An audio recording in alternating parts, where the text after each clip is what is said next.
I'm passionate about American Heart Association because at 9 years old, I lost my father to a sudden heart attack, and I wanted to do something to benefit the association, the American Heart Association, that I knew was doing everything it could to fight heart disease, raising funds for research and so on.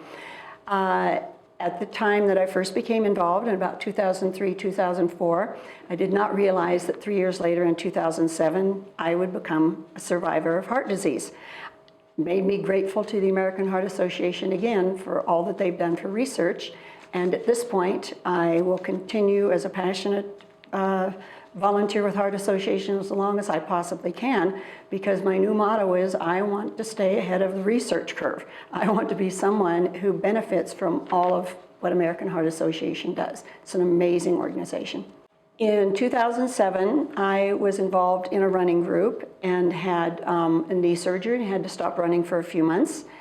Was just getting back running and was also scheduled for my yearly nuclear stress test because I was being followed by a cardiologist.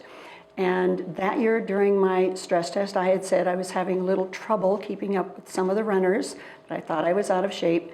They suddenly told me during the stress test, no, it's not only that, Linda, you need to have a stent. So I had a stent successfully implanted, and I've been good since 2007. I can't say enough about knowing your family history. It's made all the difference in my life. It's just been so important. And there are so many types of heart disease, and some are unavoidable. There's little that you can do regarding prevention. The type heart disease I happen to have, which is that my body tends to accumulate an enormous amount of plaque in my arteries, is something that can be discovered through testing, through heart scans, through lipid tests, all kinds of things.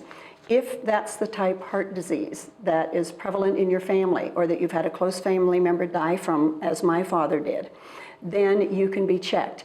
If you're fortunate enough, as my daughter was, to have no plaque in her arteries, that's wonderful.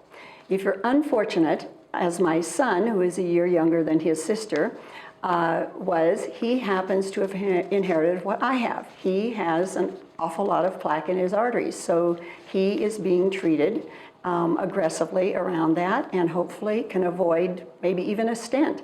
So when I talk to other women or groups of people, whatever it might be, I just emphasize, know what your parents, grandparents, family members died of, and if it's been heart disease, then try to discern what type heart disease.